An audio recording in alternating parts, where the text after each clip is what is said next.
अध्याय 8 प्रज्ञा की पुकार। प्रज्ञा पुकार रही है, सद्बुद्धि आवाज दे रही है। वो मार्ग के किनारे की ऊंचाई पर, चौराहे पर खड़ी है। वो नगर के फाटकों पर, वो प्रवेश द्वारों पर ऊंचे स्वर से पुकार रही है। मनुष्यों, मैं तुमको संबोधित करती हूं। मैं समस्त मानव जाति को पुकारती हूं। तुम जो भोले हो, समझदार बनो। तुम जो मूर्ख हो, बुद्धिमान बनो। सुनो, मैं महत्वपूर्ण बातें बताऊंगी। मैं जो कहूंगी वो बिल्कुल सही है, क्योंकि मेरा मुख सत्य बोलता है। मुझे कपटपूर्ण बातों से घृणा है। मेरे मुख से जो शब्द निकलते हैं वे सच्चे हैं। उनमें कोई छल कपट या कुटिलता नहीं। वे समझदारों के लिए तर्क संगत हैं और ज्ञानियों के लिए कल्याणकारी। चांदी की अपेक्षा मेरी शिक्षा ग्रहण करो। परिष्कृत सोने की अपेक्षा मेरा ज्ञान स्वीकार करो, क्योंकि प्रज्ञा का मूल्य मोतियों से भी बढ़कर और वो किसी भी वस्तु से अधिक वांछनीय है। प्रज्ञा की आत्मश्लाघा। मैं प्रज्ञा समझदारी के साथ रहती हूं। मुझे ज्ञान और विवेक प्राप्त हैं। प्रभु पर श्रद्धा बुराई से बेर करती है। मैं घमंड, अक्खड़पन, दुराचरण और असत्य कथन से घृणा करती हूं। मुझे सत्परामर्श और विवेक प्राप्त है। मुझ में ज्ञान और शक्ति का निवास है। मेरे द्वारा राजा राज्य करते और न्यायाधीश न्याय संगत निर्णय देते हैं। मेरे द्वारा शासक और उच्चाधिकारी पृथ्वी पर न्यायपूर्ण शासन करते हैं। जो मुझको प्यार करते हैं, मैं उन्हें प्यार करती हूं। जो मुझे ढूंढते हैं वे मुझे पाएंगे।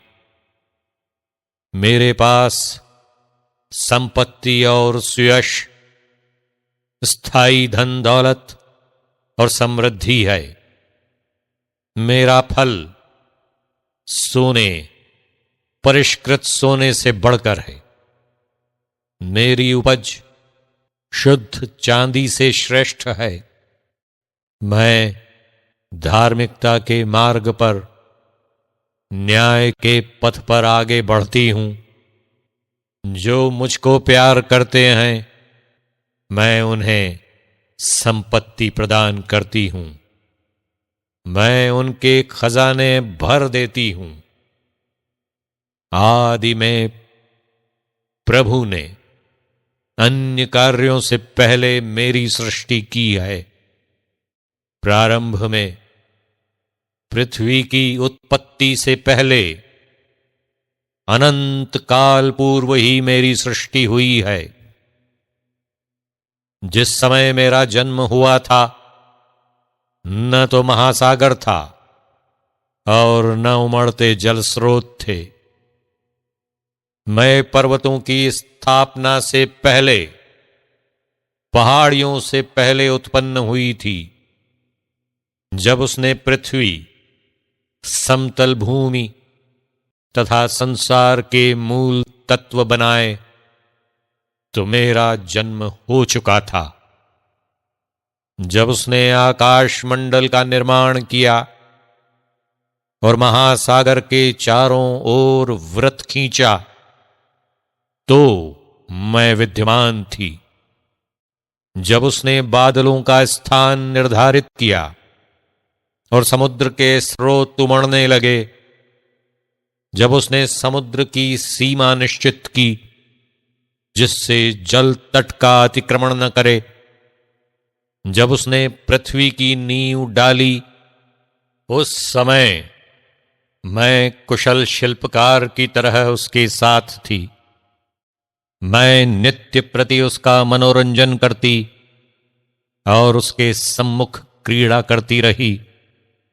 मैं पृथ्वी पर सर्वत्र क्रीड़ा करती और मनुष्यों के साथ मनोरंजन करती रही। प्रज्ञा की शिक्षा सुनने वाला धन्य है।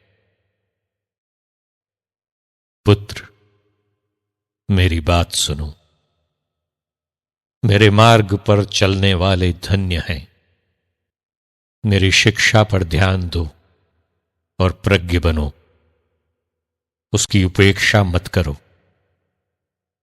धन्य है वो मनुष्य जो मेरी बात सुनता, मेरे द्वार पर प्रतिदिन खड़ा रहता और मेरी देहली पर प्रतीक्षा करता है, क्योंकि जो मुझे पाता है उसे जीवन और प्रभु की कृपा प्राप्त होती है।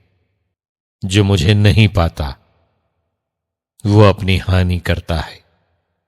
जो मुझसे बैर रखते वे मृत्यु को प्यार करते हैं।